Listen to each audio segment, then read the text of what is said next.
My life was simple, and I was content. My husband, Ethan, and I had been married for 5 years, and we were a happy, normal couple. Our routine was cozy and comforting. I'd cook dinner, he'd help set the table, and we'd spend our evenings watching TV or chatting about our day. We both worked hard but always made time for each other, and honestly, I thought things were just perfect. But everything changed when a new couple moved into the house next door. One sunny morning, I was in the garden watering my plants when I noticed her. She looked elegant with long, flowing hair, and she wore a lovely floral dress. She waved at me with a warm smile, and I walked over to introduce myself. "Hi, I'm Lily," she said with a soft, friendly voice. "My husband travels a lot for work, so I'm often home alone. I hope we'll be great friends." Her words sounded sincere, and I was happy to have someone new to talk to. Over the next few weeks, we started spending more time together. Lily would come over for coffee, and we'd chat about everything, our favorite recipes, movies, and sometimes even little things that bothered us. But soon, I started to notice something strange. One evening, Ethan came home late. He had been spending more time helping Lily with things around her house. He brushed it off, saying she needed a hand with small tasks because her husband was away. But it kept happening, and I began feeling uncomfortable. At first, I tried to ignore it, but then Lily's behavior began to change. She started wearing more stylish, tight skirts and bright red lipstick. She seemed to pay extra attention whenever Ethan was around, often laughing a little too loudly at his jokes and complimenting him on things I hadn't even noticed before. I'd see her in the morning in a new outfit or with freshly done hair, and I'd wonder, was all of this really for her husband? Or was there something else going on? One day, Lily looked at me with a playful smile and said, "You're so lucky to have Ethan. He's such a good man, always helping me out." She laughed, but her eyes lingered a little too long. I didn't say much, but inside I felt a knot forming. Then things started to get worse. I'd cook a nice dinner for Ethan, but he'd call me last minute, saying he was helping Lily with a project or fixing something in her kitchen. One night, he didn't come home until late, and when he did, he just shrugged it off like it was no big deal. "She's just a neighbor, and she needs help," he'd say whenever I tried to bring it up. But I couldn't shake the uneasy feeling that was growing inside me. Lily continued to act more and more strangely. She got a new haircut and started wearing short skirts and fancy blouses, which seemed unusual for someone who claimed to be missing her husband all the time. She'd often talk about how her husband barely came home and how lonely she was. But I couldn't help but feel there was something she wasn't saying. One evening, as I looked out the window, I saw her standing outside, looking at our house. She seemed lost in thought, and it made me feel watched. I tried to talk to Ethan about how I felt. I wanted him to see how all these little things were affecting me, but he just brushed it off with a laugh. "You're overthinking," he'd say. "Lily's just lonely.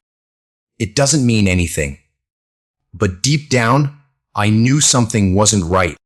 As the days passed, Lily's presence seemed to grow even stronger in our lives. Every morning I'd wake up and see her standing outside, as if she was waiting for something or someone. She'd wave with that same friendly smile, and sometimes she'd drop by unannounced, bringing little gifts or baked goods. It was polite, but I couldn't shake the feeling that she was trying to edge her way into our lives bit by bit. One evening, Ethan came home later than usual again. I had spent the day preparing his favorite meal, hoping we could have a quiet evening together. But when he finally arrived, he barely looked at the food.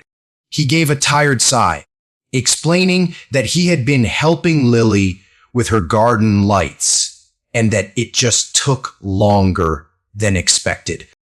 My heart sank. I looked at him, feeling a mix of frustration and worry. "Do you even realize how much time you're spending over there?"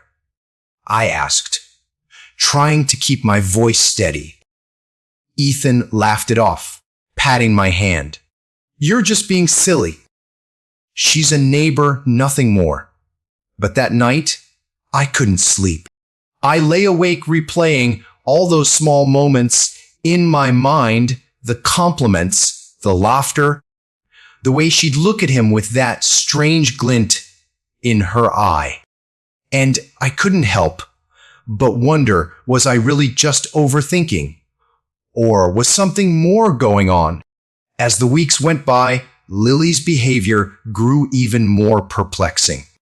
She had begun dressing up every day in outfits that looked like she was going out to some fancy event. Though she'd only end up in her yard or around our neighborhood, her makeup was done perfectly, and she'd even changed her perfume to something bold and attention-grabbing. I could smell it whenever she came close, like it was meant to linger in the air. Once, as we chatted, she reached out and touched my hand lightly, saying, "You're so lucky. You know, a man like Ethan, always so considerate and kind. Not every woman has that." Her words were flattering, but they felt laced with something else, something unsettling. I couldn't tell if she was envious, admiring, or if there was a deeper motive. It was as if every compliment held a shadow of something darker. The tension I felt around her grew stronger with every passing day. Ethan's late nights became routine. Every time I asked, he'd give me a new excuse. Lily's sink is leaking, or her lawn mower broke, and she needed help. Each time his tone was casual, but his answers were starting to sound rehearsed. When he came home, he'd be exhausted, brushing off my questions with a tired smile. One night, I decided to stay up and wait for him, hoping to talk things through calmly. Midnight passed, then 100 a.m., and finally I heard the door creak open. Ethan walked in, surprised to see me still awake. "Oh, hey," he said, a bit startled as if he hadn't expected to see me. "Why are you still up?" I took a deep breath, trying to keep my voice steady. "Ethan, don't you think it's odd that you're spending so much time at Lily's? I mean, we barely see each other these days." He rubbed his temples, clearly tired. "Look, I'm just helping her out. Her husband is never around, and she doesn't have anyone else. Can't you see she's struggling?" I wanted to believe him, to brush it off as he did, but my instincts wouldn't let me. I looked at him closely, but he wouldn't meet my eyes, and in that moment, I felt a pang of doubt, a feeling that something somewhere wasn't right. The next morning, Lily stopped by with a tray of freshly baked cookies, her face beaming with excitement. "I wanted to thank Ethan for all his help," she said, her voice filled with gratitude. "He's been such a savior. I don't know what I'd do without him." I forced a smile accepting the cookies even as my heart tightened. "Well, I'm glad he's been able to help," I replied, keeping my tone polite. But then she looked at me with a sympathetic expression, her eyes soft and sincere. "You know," she murmured, "you're really fortunate. A husband who's so dependable, so reliable. Not everyone has that." Her words lingered, her gaze intense. It was as if she was trying to plant a seed of doubt, a whisper in my mind. She'd never mentioned her husband much, and the way she spoke about Ethan felt wrong.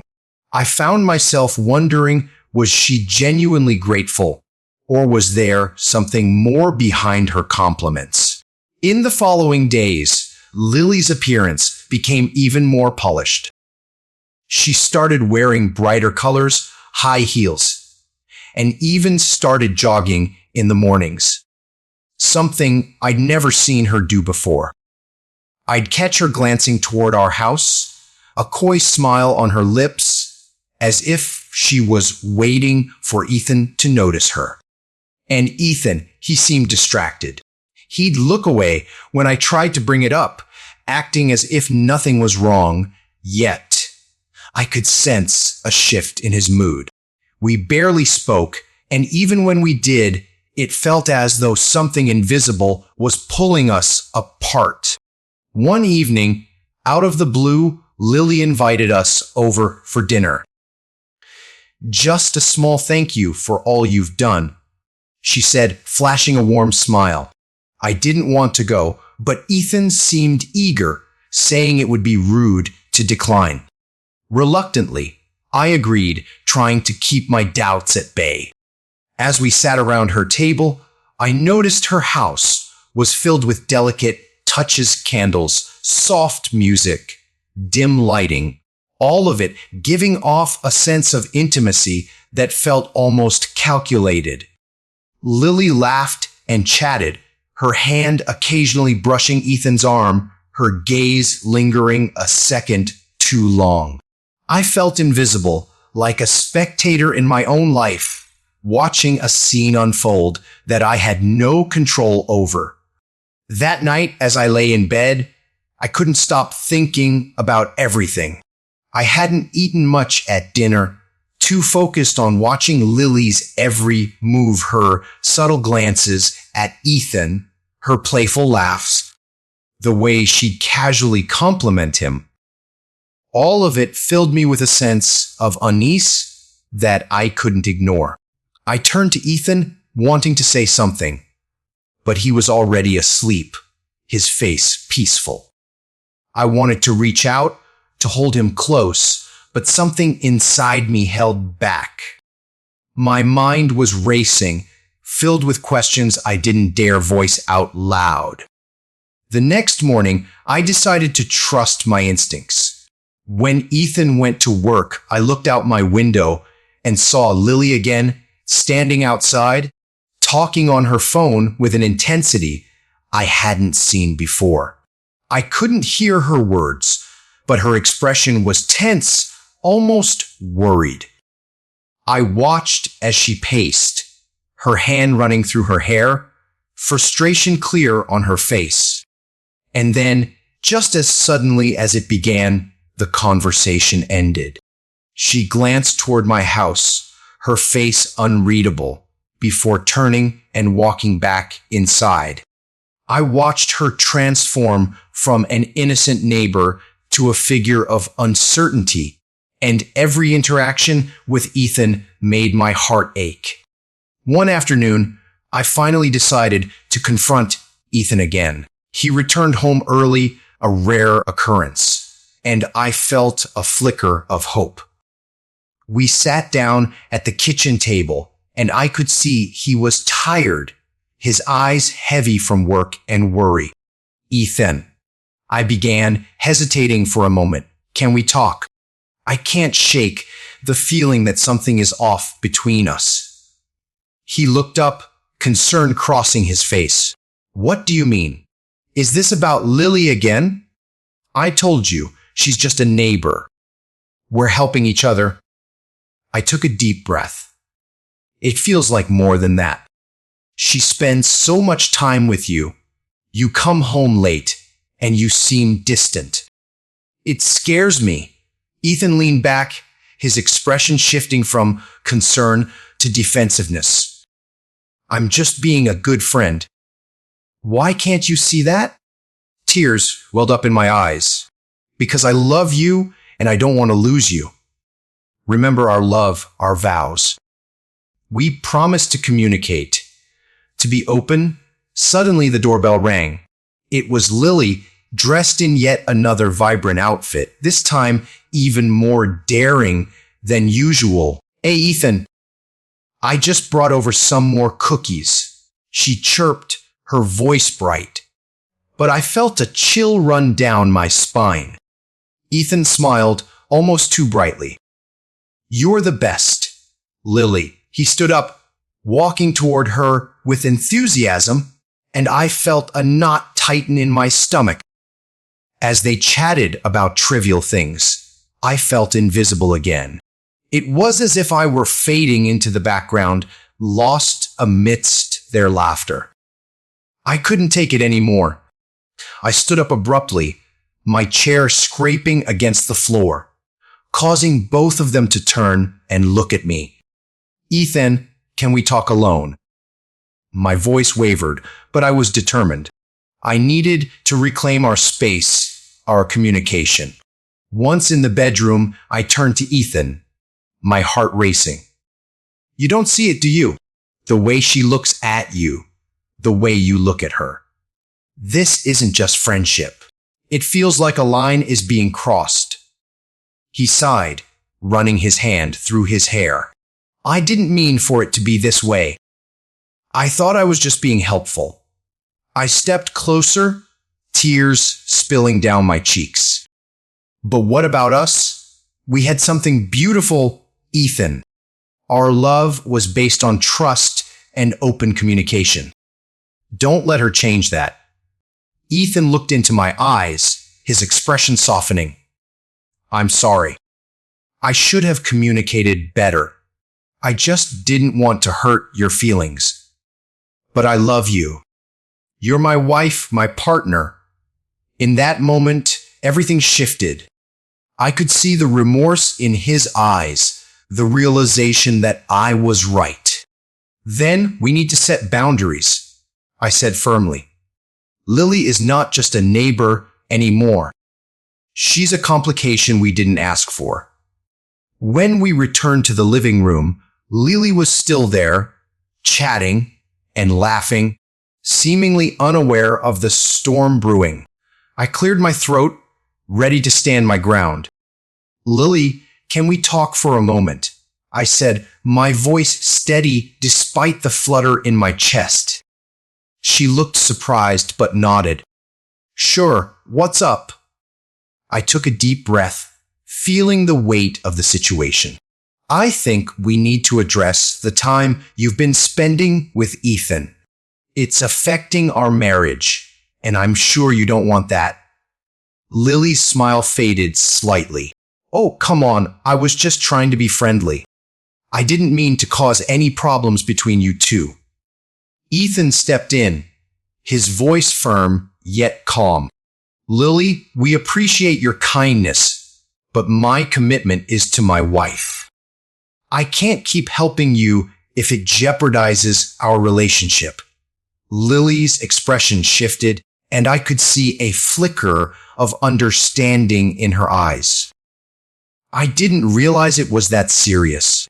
I'm sorry if I overstepped. With that, Lily backed away, and we exchanged a few more words before she finally left. The tension in the room lifted slightly, and I turned to Ethan, relief flooding over me. Thank you for standing by me, I said softly, my heart full of hope. Let's remember what we have and communicate better. Our love is worth fighting for. Ethan took my hands in his, squeezing gently. I love you. I'm sorry for not seeing it sooner. You're the only one for me, and I don't want to lose what we have. In that moment, I felt a weight lift off my shoulders. We were back on solid ground, and the love we had for each other became clearer than ever. As weeks passed, things returned to normal. Lily eventually moved away, her husband finally coming home for good. Get Ethan and I focused on our relationship, rebuilding the foundation that had been shaken. One evening, as we sat together on the couch, I turned to Ethan and said, "You know, I think this whole experience taught us a lot about communication and trust. We need to keep reminding each other how much we mean to each other." Ethan smiled, pulling me close. "Absolutely. Our love story is just beginning, and I want to write every chapter with you." We shared a soft kiss, the warmth of our love enveloping us. In that moment, I knew we had weathered the storm together, stronger than before, and ready to embrace whatever came next.